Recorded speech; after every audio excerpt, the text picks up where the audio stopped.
오늘 하나님의 말씀은 데살로니가전서 5장 16절부터 18절까지의 말씀입니다.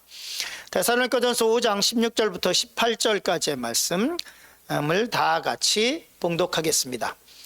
항상 기뻐하라, 쉬지 말고 기도하라, 범사에 감사하라. 이것이 그리스도 예수 안에서 너희를 향하신 하나님의 뜻이니라. 아멘. 오늘 하나님의 말씀의 제목은 새로운 삶의 방식입니다. 하나님께서 우리를 하나님의 자녀로 삼아 주셨죠. 그리고 우리를 새로운 피조물이라고 말씀하셨습니다. 그리고 새로운 삶으로 살아가기를 우리에게 요구하고 계십니다. 그리스도인들은 구원을 받았다는 것에서 끝나는 것이 아니라 새로운 삶을 살아가야만 합니다. 그래야 진정한 그리스도인이라 할 수 있습니다. 오늘 말씀은 데살로니가 전서의 말씀인데요. 데살로니가 이 전서의 배경을 잠시 나누려고 합니다. 데살로니가 교회는 AD 한 50년경에 바울이 2차 전도 여행 중에 교회를 개척하게 됐습니다. 많은 어려움들이 있었습니다. 그러나 이 데살로니가에서 교회를 시작하고, 그리고 성도들이 모이기 시작하고, 그리고 성도들이 어려운 가운데서도 신앙을 지키고, 그동안에 했었던 모든 우상 숭배를 끊고 옛 삶의 방식을 버리고 그리스도인으로 살아가기 시작했습니다. 데살로니가 교회는 박해가 없었던 교회가 아닙니다. 박해가 있었고 어려움이 있었고, 다른 사람들이 이 그리스도인으로서 하나님의 말씀을 지키며 살아가는 사람들에게 뭐 그렇게 어렵게 살아가냐, 우리처럼 쉽게 세상을 살자, 좀 적당히 즐기고 적당히 죄도 좀 짓고 적당히 대충 뭐 내 육체적인 쾌락도 좀 누리고 그렇게 살지, 왜 그리스도인으로서 그렇게 세상을 즐길 줄 모르고 살아가느냐, 이런 얘기를 들었습니다. 그리고 다신교 사상 속에 있었기 때문에 유일신 사상, 하나님만 바라보고 신앙생활하는 사람들에게 야, 너네들 왜 그렇게 살아가? 라고 핍박을 하기 시작했습니다. 그럼에도 불구하고 이 모진 박해를 잘 견뎌냈고, 그리고 그들의 믿음이 얼마나 숭고했던지 성경의 말씀에 보면 그들의 믿음이 다른 지방까지, 다른 지방에 있는 그리스도인들에게 본이 됐다, 이렇게 말씀하고 있습니다. 데살로니가전서 5장 3절 말씀을 1장 3절입니다. 1장 3절 말씀을 잠시 같이 읽었으면 좋겠습니다. 같이 읽겠습니다. 너희의 믿음의 역사와 사랑의 수고와 우리 주 예수 그리스도에 대한 소망의 인내를 우리 하나님 아버지 앞에서 끊임없이 기억함이니. 이 바울 사도가 데살로니가 성도들을 생각하면서, 이 데살로니가 성도들을 회상하면서 이렇게 얘기하고 있습니다. 너희의 믿음의 역사와 사랑의 수고와 우리 주 예수 그리스도에 대한 소망의 인내를 우리 하나님 아버지 앞에서 끊임없이 기억함이니. 바울이 데살로니가 성도들을 기억할 때 이렇게 기억했다는 것입니다. 이 사람들은 고난이 있었고 환난이 있었지만 소망의 인내를 품고 있었고, 그리고 하나님 앞에서 참으로 소중한 믿음을 가졌다라는 인정을 받게 됐다는 것입니다. 여기에 보면 이렇게 기록하고 있죠. 너희의 믿음의 역사와 사랑의 수고와, 이렇게 되어 있습니다. 그들의 믿음을 지키기 위해서 얼마나 수고를 했는지를 알 수 있는 대목입니다. 이 믿음을 지키기 위해서 박해받는 사람들을 용서하고 사랑하고, 박해 속에서도 꿋꿋이 믿음을 지키며 어떤 상황 속에서도 하나님의 사랑을 잃어버리지 않으려고 노력했습니다. 데살로니가 교회가 문제가 없었던 것은 아닙니다.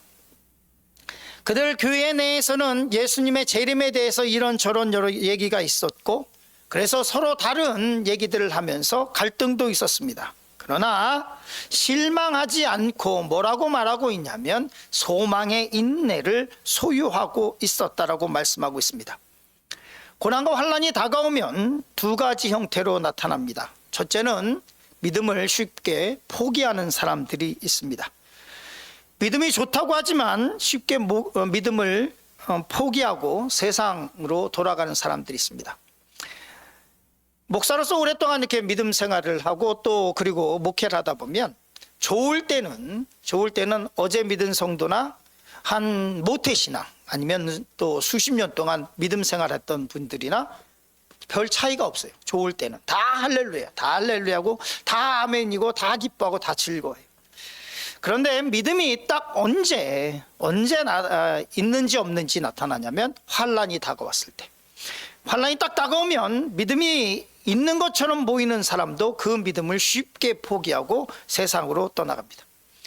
코로나가 지나고 나서 많은 사람들이 믿음을 포기한 상태입니다. 당연히 주일이면 아침에 샤워를 하고 차를 운전해서 교회를 가는 것이 당연했는데 코로나를 지나고 이제 한 1년여 동안 교회를 안 나가다 보니까 이제 주일날 교회에 나갈 힘이, 그 믿음이 아예 없는 거예요. 환란이 다가오면 둘째로 어떤 부류가 생기냐면 더욱 견고하게 하나님께 매달리는 사람들입니다. 환란이 다가오면 금식을 하고 죽으면 죽으리라는 생각을 가지고 하나님께 주여 하고 부르짖는 사람들이 있습니다. 가정에 어떤 믿음을 소유하고 있었는지는 환란이 다가오면 자녀들까지도 다 금식하면서 자 우리 기도해보자, 다 기도하자, 이렇게 하는 가정이 참으로 믿음의 가정이라고 얘기할 수 있습니다. 데살로니가 교회가 그랬습니다. 데살로니가 교회가 그랬고 데살로니가 성도들이 두 번째에 해당합니다. 환란이 다가왔을 때 더욱더 똘똘 뭉쳐서 기도하고 그 환란을 혼자만 이겨내는 것이 아니라 다른 성도들 위해서 기도하고 힘들고 어려움을 당한 성도들 위해서 같이 기도하고 그렇게 환란을 이겨내고 있었습니다. 고린도후서 5장 17절 말씀 이렇게 말씀하고 있죠. 우리 같이 읽어보겠습니다. 같이 읽겠습니다. 그런즉 누구든지 그리스도 안에 있으면 새로운 피조물이라. 이전 것은 지나갔으니 보라 새 것이 되었도다. 성경은 우리에게 선포하고 있습니다. 우리는 이전 것이 아니다. 우리는 과거의 사람이 아니다. 우리는 새 사람이 되었다고 말씀하고 있습니다. 성경에 뭐라고 말씀하고 있냐면 그런즉 누구든지 그리스도 안에 있으면 새로운 피조물이라. 이 말씀은 뭐냐면 이전 것은 하나님께서는 기억하시지 않는다는 것입니다. 동이 서에서 먼 것 같이 우리를 우리의 죄에서 멀리하신 하나님께서, 이 말씀은 뭐냐면 옛사람으로부터 우리를 멀리하셨다는 것이고 그리스도 안에서 새 창조가 이루어졌다는 것입니다. 그리스도 안에서 그리스도, 예수 그리스도 안에 있으면 우리는 새로운 창조물로, 새로운 피조물로 창조되기 시작한다는 거예요. 우리 집사님이, 우리 성도님들이 하나님의 그리스도를 믿고 나면 내 안에, 나는 겉모습은 똑같지만 새로운 창조가 시작됐어요. 내 믿음이 새롭게 시작되는 거예요. 내 삶의 방식이 달라지기 시작하는 거예요. 새로운 피조물로 살아갈 수 있도록 하나님께서 새롭게 만들어 가고 계신다고 하는 것입니다. 이것을 믿으시길 간절히 축원합니다. 오늘 말씀은 뭐냐면 이 새롭게 창조된 피조물이 어떻게 살아가야 할 것인가에 대한 것입니다. 첫 번째로 데살로니가전서 5장 16절부터 18절까지 세 가지를 말씀하고 있는데, 첫 번째 기쁨의 바이러스에 대해서 말씀을 하려고 합니다. 데살로니가전서 1장 5절부터 16절 18절 이렇게 말씀하고 있죠. 다시 한번 같이 읽겠습니다. 항상 기뻐하라, 쉬지 말고 기도하라, 범사에 감사하라. 여기서 지금 세 가지를 얘기하고 있습니다. 어떤 거죠? 첫 번째 기도를 얘기하고 있고, 그리고 감사를 얘기하고 있고, 그리고 또 뭐라고 얘기하고 있냐면 기쁨을 얘기하고 있습니다. 이 세 가지를 얘기하고 있죠. 기쁨, 기도, 감사, 이 세 가지를 얘기하고 있어요. 항상 기뻐하라, 기쁨, 쉬지 말고 기도하라, 기도, 그리고 범사에 감사하라, 감사, 이 세 가지를 얘기하고 있어요. 그리고 뒤에 뭐라고 얘기하고 있냐면, 말씀하고 있냐면 이것이 그리스도 예수 안에서 너희를 향하신 하나님의 뜻이다. 이것이 그리스도 안에서 그리스도인들이 살아가야 할 새로운 삶의 방식이라는 거예요. 새로운 삶의 방식 세 가지, 그리스도인으로 살아가야 할 새로운 삶의 방식 세 가지. 뭡니까? 기도, 그리고 기쁨, 감사, 이 세 가지라고 말씀하고 있어요. 이 세 가지는 우리가 그리스도인으로서 이것을 빼앗기지 않으려고 엄청나게 노력해야 될 거예요. 자, 이 세 가지를 보면 사탄은 이것을 언제나 우리에게서 빼앗아 가려고 합니다. 우리에게서 기쁨을 빼앗아 가려고 하죠. 사탄은 우리에게서 기도를 뺏어 가려고 그래요. 그리고 사탄은 또 우리에게서 감사를 뺏어 가려고 합니다. 이 세 가지는 서로 연동되어 있습니다. 서로 분리할 수 없어요. 감사가 있어야 기뻐할 수도 있지요. 그리고 기쁨이 있어야 기도도 할 수 있어요. 기쁨을 잃어버리면 감사도 잃어버려요. 우리가 이 기쁨과 기도와 감사 중에서 우리 교회가 제가 이제 내년부터 본격적으로 훈련을 하려고 하는 것은 기쁨 훈련이에요. 기쁨 훈련. 왜냐하면 생각해 보세요. 자, 사탄이 왜 우리에게서 기쁨을 뺏어가려고 할까요? 내 안에 기쁨을 뺏어가면 나는 어떻게 할까요? 원망과 불평을 하겠죠. 그리고 내가 내 속에 기쁨이 사라져 버리면 가정 안에서도 화를 내고 짜증내고, 그러면 그 짜증이 누구에게 전가될까요? 아이들에게 전가되고, 그 짜증이 남편에게, 아내에게 전가돼요. 기쁨의 바이러스라고 제가 말씀을 드렸는데, 이 기쁨은 바이러스처럼 다른 사람에게 전파돼요. 어떤 모임 속에, 친구들 모임 속에서 내가 기쁨을 가지고 웃고 들어가면 그 모임이 환해져요.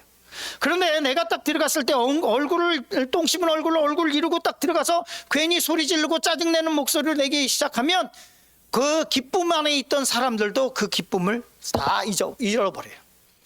그래, 정 집사님이 참 기쁨 속에서 들어오자마자 기쁨 속에서 바깥에서 딱 들어왔다 보십시오. 그러면 아내 되시는 우리 양 집사님 뭐랄까, 뭐 기쁜 일이 있어? 라고 얘기하겠죠. 지나가다가 벤자민 프랭클린이라도 한 장 주셨어? $100짜리? 뭐 기쁨을 가지고 들어오면 괜히 다 밝아요. 그런데 들어갈 때 얼굴을 쿡 하고 들어오면 그러면 사람 이렇게 눈치를 슬슬 보게 돼요. 그 얘기는 저에게도 마찬가지죠. 제가 종종 얘기하지만 우리 앞집에 사시는 집사님 가족은 그냥 아직까지도 깨가 쏟아집니다. 우리 집은 사랑과 전쟁이에요. 저희 집은 사랑과 전쟁이고 그 앞집은 깨소금이 이렇게 쏟아집니다. 근데 제 아내가 힘들어도 이렇게 학교에서 갔다 오면서 아주 기쁘게 얘기를 하면 우리 모두가 다 기뻐요. 마찬가지예요. 제가 들어갈 때 아주 기쁘게 나왔어 이러면 그 하루가 되게 그 가정이 또 나머지 이제 가정에서의 그 삶이 기쁨으로 되겠죠. 그렇기 때문에 우리가 뭐를 지켜야 되느냐? 기쁨을 지키는 훈련을 해야 돼요. 기쁨을 지키려는. 이걸 너무너무 잘 알기 때문에 사탄은 우리에게서 뭘 가져가려고 하냐면, 빼앗아 가려고 하냐면 기쁨을 빼앗아 가려고 해요. 그렇기 때문에 데살로니가전서 5장 16절에 뭐라고 얘기하고 있냐면 항상 기뻐하라. 이 말은 명령형으로 돼 있어요. 이거를 내가 지키려고 노력해야 된다는 거예요. 즉 다시 말해서 짜증나는 일이 있어도 내가 이 기쁨을 지킴으로 말미암아서 다른 우리 가족들이 그 기쁨 가운데 살아갈 수 있어요. 내가 일하는 일터에서 사람들이 짜증나는 일 속에서도 그 짜증으로 일을 하는 것이 아니라 스트레스를 덜 받을 수 있어요. 그래서 데살로니가 교회가 그렇게 녹록했던 교회가 아니에요. 박해 속에 있었어요. 그럼에도 불구하고 뭐라고 얘기하고 있냐면 항상 기뻐하라 라고 말씀하고 있습니다. 여기서 항상이라고 하는 말은 뭐라고 얘기하냐면 이 원어적인 의미로 보면 뭐라고 되냐면 판토테라고 되어 있습니다. 이것은 무슨 말이냐면 always 아니면 in all circumstance. 어떤 상황 속에서도 가정에 너무 힘들고 어려운 일이 있을 때에도 너무 어려운 일들 그냥 뭐 우환이 들었고 일들이 막 이상한 일들이 벌어지고 있고 그럴 때라도 내가 뺏기지 말아야 될 것은 뭐라고요? 기쁨을 뺏기지 말라는 거예요. 기쁨을 뺏기면 가정은 더 이상 홈 스윗 홈이 아니에요. 매일 고성이 오가고 아이들은 불안하고 그리고 홈 스윗 홈이 아니라 전쟁터로 바뀌게 돼요. 애들은 내가 18살만 돼봐라. 그러면 내가 고등학교만 졸업하면 대학을 가든지 아니면 잡을 잡아서 이 집을 떠나리라. 애들은 그 생각하고 있고, 그리고 남편은 바깥에서 빙빙빙빙 돌아요. 집에 들어오고 싶은 생각이 없어요. 그리고 집에 들어오면 거기서 이 몸과 마음이 쉼을 얻어야 되는데, 우리가 기쁨을 빼앗기면 쉼을 얻는 것이 아니라 거기서 스트레스를 더 많이 갖게 돼요.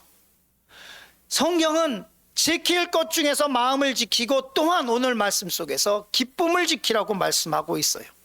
고린도 후서 5장 16절 말씀 같이 읽겠습니다. 근심하는 자 같으나 항상 기뻐하고, 가난한 자 같으나 많은 사람을 부요하게 하고, 아무것도 없는 자 같으나 모든 것을 가진 자로다 라고 말씀하고 있습니다.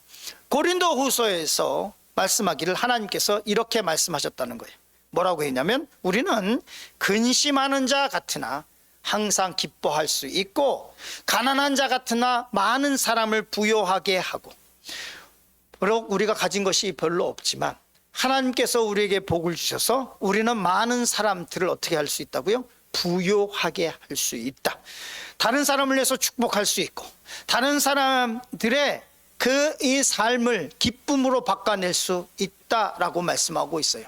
그리고 아무것도 없는 자 같으나 우리는 뭐라고요? 모든 것을 가졌다라고 말씀하고 있어요. 육체적으로 보면 우리 집이 무슨 밀리언짜리도 아니에요. 그러나 우리 가운데 예수 그리스도가 있고 하나님의 사람으로서 살아갈 때 성경은 뭐라고 말씀하고 있냐면, 모든 것을 가진 자로다. 세상 사람들이 보면 별것도 없는 것 같은데, 그러나 항상 기뻐할 수 있고, 근데 실제로 그런 사람이 있어요. 어떤 사람은 많은 것을 가졌고 많은 재산을 가졌지만 그 사람 속에서는 근심과 걱정이 가득 차 있는 사람을 보게 돼요. 그러나 물질이 좀 적어도 어떤 사람은 기쁨 속에 살아가는 사람을 봐요. 어떤 사람은 항상 할렐루야를 얘기하고 있고, 그리고 다른 사람에게 축복을 주는 사람들을 보게 됩니다. 제가 미국을 오면서, 미국 올 때 굉장히 그리워했었던 것이 어떤 것이냐면 이거예요. 흑인, 제가 누구를 비하하는 것은 아닙니다. 제가 미국에 올 때 이것을 그리워했던 것이 뭐냐면, 이 등치가 이렇게 이만한 이 흑인 아주머니가 차도 별로 이렇게 좋은 것도 아닌데 지갑을 펴면 1달러짜리로 셔가지고 5달러짜리 꾸깃꾸깃해서 페이를 하시는 분이 항상 하면 할렐루야, 프레이즈 더 로드. 그리고 애들도 많고 그런데 뭐가 그렇게 즐거운지, 프레이즈 더 로드, 할렐루야. 그게 너무너무 그리웠어요. 근데 우리는 그분보다 차도 더 좋고, 그분보다 우리는 더 경제적으로 또 윤택한데 더 많이 가졌는데 우리는 할렐루야 그러지 않고 똥 씹은 얼굴로 살아간단 말이에요.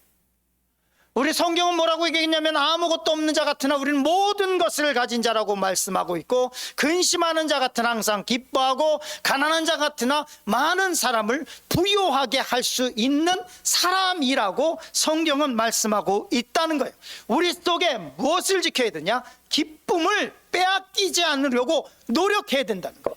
가정 속에서 기쁨을 빼앗기지 않으려고. 내가 기쁨을 빼앗기면 우리 모두의 가족에 있는 기쁨이 사라진다는 거예요. 내가 기쁨을 빼앗기면 우리 집이 홈 스윗 홈이 아니라 전쟁터가 될 수 있다는 거예요.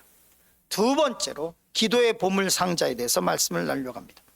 하나님께서 우리에게 두 가지를 주셨습니다. 특별히 기도에 관해서. 하나는, 제가 볼 때는 하나님께서는 보물 상자를 우리를 위해서 준비해 주셨습니다. 그 보물 상자는 각 사람을 위해서 준비해 두신 것 같아요. 각 사람에게. 우리 아이들에게도 미래에 이미 야훼 이레 하나님께서는 보물 상자를 준비해 주셨어요. 저에게도 앞으로 주실 보물 상자를 이미 준비해 놓으셨습니다. 아멘 하십니까? 각 사람에게 이미 하나님께서는 보물 상자를 준비해 놓으셨어요. 그리고 그 보물 상자를 열 수 있는 열쇠를 주셨어요. 근데 저는 그 열쇠는 기도라고 생각을 해요. 기도. 우리는 그 보물 상자를 어떻게 열어야 되느냐? 기도로 열어야만 해요. 성경은 그렇기 때문에 빌립보서 4장 6절 말씀 같이 읽겠습니다. 아무것도 염려하지 말고 다만 모든 일에 기도와 간구로 너희 구할 것을 감사함으로 하나님께 아뢰라. 아무것도 염려하지 말고, 문제가 생겼을 때, 뭔가 필요하고 궁핍함이 다가왔을 때 기억하십시오. 하나님께서는 우리 가정을 위해서, 또 우리 각 사람을 위해서 뭘 준비해 놓고 계시다고요? 보물 상자를 준비해 놓으셨어요. 여호와 이레 하나님께서 이미 보물 상자를 준비해 놓으셨다는 거예요. 그리고 그 보물 상자를 열 수 있는 열쇠를 우리에게 주셨는데, 그것이 기도라는 거예요. 그렇기 때문에 아무것도 염려하지 말고 다만 모든 일에 기도와 간구로 너희 구할 것을 감사함으로 하나님께 아뢰라 라고 말씀하고 있어요. 아무 염려하지 말고 뭘 쓰라는 거예요? 보물 상자의 열쇠를 사용하라는 거예요. 그 열쇠를 열라는 거예요. 제가 지금 보물 상자의 열쇠를 갖고 있는데 물질이 없다고, 아니면 또 내가 필요한 것에 이 환난을 당했다고, 어려움을 당했다고 전전긍긍하고 있다는 거예요. 그래서 성경은 말하고 있습니다. 아무것도 염려하지 말고 다만 모든 일에 기도와 간구로 너희 구할 것을 감사함으로 아뢰라고 말씀하고 있습니다. 또한 마태복음 7장 7절에 이렇게 말씀하고 있죠. 같이 읽겠습니다. 구하라 그리하면 너에게 주실 것이요, 찾으라 그리하면 찾아낼 것이요, 문을 두드리라 그리하면 너희에게 열릴 것이니. 제가 뭐라고 말씀했냐면, 하나님께서는 우리 가정에게 또 우리 모든 사람을 위해서 뭘 이미 준비해 놓으셨다고요? 보물 상자를 준비해 놓으셨단 말이에요. 그렇기 때문에 구하라 그리하면 너에게 주실 것이요, 찾으라 그리하면 찾아낼 것이요, 이미 하나님께서 준비해 놓으셨단 말씀이잖아요. 문을 두드리라 그리하면 너에게 열릴 것이다. 근데 뭘 하라 그래요? 찾으라고 얘기하고 있고 문을 두드리라고 말씀하고 있어요. 구하라고 말씀하고 있어요. 이미 준비되어 있으니까 구하라고 말씀하고 있습니다. 하나님께 구하라. 이 말씀 속엔 다른 비밀이 숨겨져 있습니다. 다른 곳에 가지 말라는 거예요. 다른 사람에게 가서 구하지도 말고, 다른 곳을 찾지도 말고, 어디 이상한 데 가서 전보러 가지도 말고, 생명의 주관자이신 하나님께 구하고, 생사화복의 주관자이신 하나님께 뭐 하라고요? 구하라. 제가 종종 말씀드리는 것이 있죠. 하나님 앞에 무릎 꿇지 않으면 다른 사람 앞에 가서 무릎 꿇을 수가 있습니다. 하나님 앞에 기도하지 않으면 다른 사람에게 가서 막 비굴할 정도로 뭔가를 막 그냥 사정을 해야 될 때가 있어요. 차라리 다른 사람에게 사정하느니 저는 하나님께 무릎을 꿇겠어요. 아멘 하시죠? 하나님 앞에 기도하겠어요.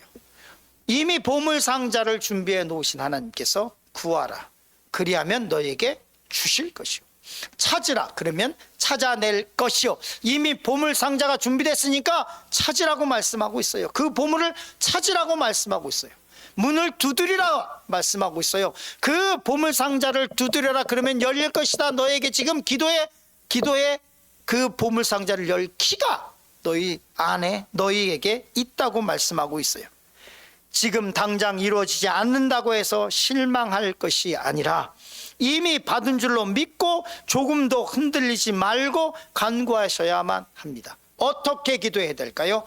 마태복음 7장 7절처럼 기도해야 됩니다. 또 어떻게 기도해야 될까요?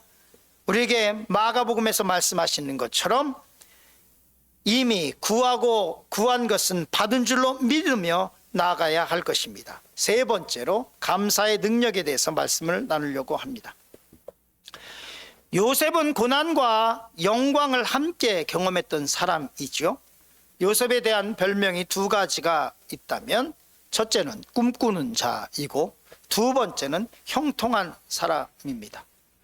꿈꾸는 자라고 하는 것은, 꿈꾸는 사람이라는 별명을 받은 것은 왜냐하면 이 요셉의 일생을 보면 꿈과 연결이 되어 있습니다. 특별히 6개의 꿈과 연관되어 있습니다. 왜 6개냐면 이 요셉이 자기가 꾼 꿈이 2개가 있고, 그리고 또 술관원과 그리고 떡관원 장이 꿨던 꿈 2개가 있고, 그리고 바로 왕이 꿨던 꿈 2개가 있습니다. 이 6개의 꿈이 이 요셉의 인생과 굉장히 깊은 관계를 맺고 있죠. 요셉은 꿈꾸는 자이면서 또한 성경에서 요셉의 별칭처럼 따라 붙는 것이 뭐냐면 형통한 사람이라는 뜻입니다. 형통한 사람이라고 하는 말은 히브리어로 차라흐라고 하는 말인데 창세기에 6번 밖에 등장하지 않습니다. 그러나 이 형통하다는 이 단어를 요셉에게만 3번 사용하고 있어요. 특별히 창세기의 39장에 3번 이 단어가 집중적으로 쓰고 있죠. 요셉이 형들에게 미움을 받아서 친위 대장인 이 보디발에게 팔려갔을 때도 성경은 이상하게 요셉을 형통한 자라고 얘기합니다. 말이 안 되잖아요. 형통한 자라면 왜 애굽 땅으로 팔려갑니까?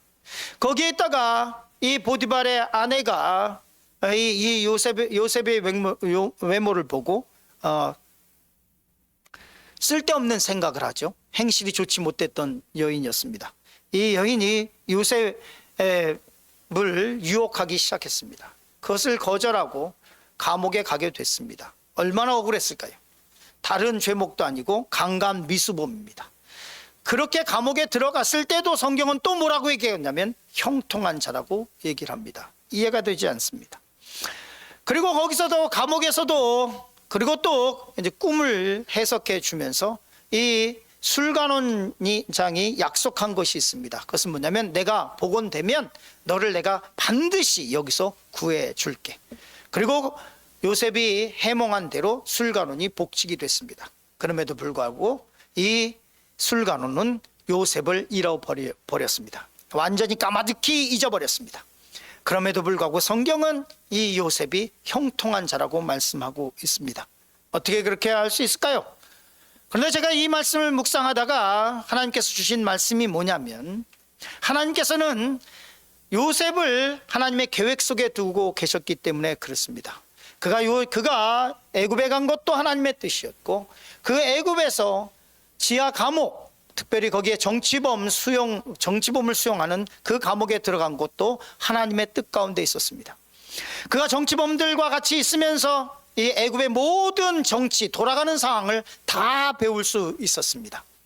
거기서 가만히 있어도 누가 어떤 사람이 뇌물을 받고 어떤 사람이 뭘 하고 있고 지금 하고 있는 정책이 잘 됐고 잘못됐고 이 정치범들이 모이기만 하면 그 얘기를 했기 때문에 요셉이 총리가 됐을 때 이미 애굽은 자기 손금 보듯이 아주 클리어하게 볼 수 있었어요.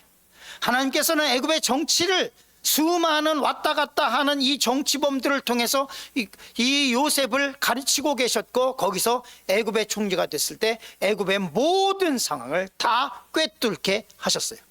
그리고 이 요셉이 총리가 됐을 때 많은 이 사람들을 먹여 살리게 됩니다. 창세기 50장 말씀 보면 이렇게 말씀하고 50장 20절 말씀 같이 보겠습니다. 같이 읽습니다. 당신들은 나를 헤아려 하였으나 하나님은 그것을 선으로 바꾸사 오늘과 같이 많은 백성의 생명을 구원하게 하시려 하셨나이다. 제가 말씀을 묵상하면서 어떤 생각을 했냐면 만약에 술관원이 이 요셉을 약속대로 꺼내줬다면 어떻게 됐을까? 요셉은 이 이스라엘로 돌아가서 형들은 절대로 안 봤을 것이고 형들을 저주하면서 평생을 살았을 것입니다. 당연히 총리도 못 됐겠죠.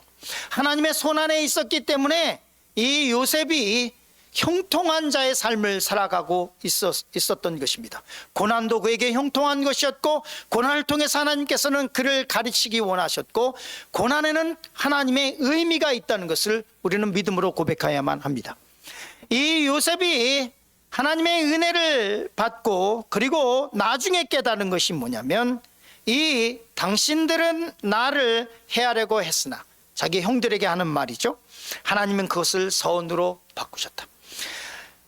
요셉은 원망하거나 불평하는 것이 아니라 모든 것이 하나님의 뜻 안에 있었고 하나님께 감사할 수 있었습니다.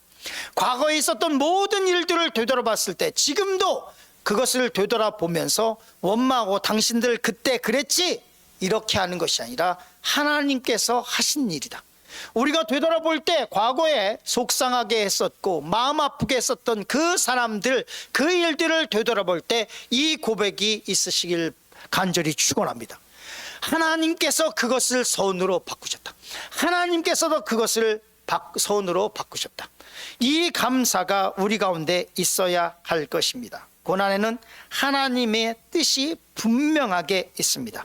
우리의 죄를 깨닫게 하시려고 회개하도록 하시는 뜻이 있고, 우리의 믿음을 더욱 견고하게 하시기 위한 뜻이 있고, 사역자로 사명자로 하나님의 일꾼으로 만들기 위한 뜻이 있으시고, 강한 용사, 믿음의 용사로 단련시키기 위한 하나님의 뜻이 있습니다. 이스라엘의 광야 생활은 하나님을 의지하는 법을 가르치기 위한 훈련의 장소였습니다. 구글에 감사의 능력이라고 쳤더니 뭐라고 얘기했냐면, 감사의 능력은 긍정적인 경험을 증폭시키고 자존감을 높이며 스트레스 대처를 향상시키고 더 나아가 행복을 증진시키는 힘을 말한다 라고 말하고 있고, 그리고 영적으로는 어둠 속에서 하나님의 섭리를 인정하고 감사하며 이는 삶의 어려움을 이겨내는 힘이 된다 이러고 구글 AI가 답하더라고요. 내가 하나님께 감사로 내 과거의 상처들을 극복해낼 수 있다면 이런 유익이 있을 것입니다. 감사는 훈련이 필요합니다. 어떤 훈련이 필요하냐? 표현해야 합니다. 오늘 훈련을 잠시 해볼까요? 우리 남편에게 우리 한번 얘기했으면 좋겠습니다. 남편에게 너무 짜증내지 마시고 기분 나빠하지 마시고 남편에게 우리 한번 해볼까요? 나하고 살아줘서 고마워. 아무도 안 하시는데요? 다시 해볼까요? 아멘. 아멘. 그러면 남편들도 한번 해보겠습니다. 우리 아내들에게 제가 큰 소리로 누구 들으라고 해보겠습니다. 나하고 살아줘서 고마워.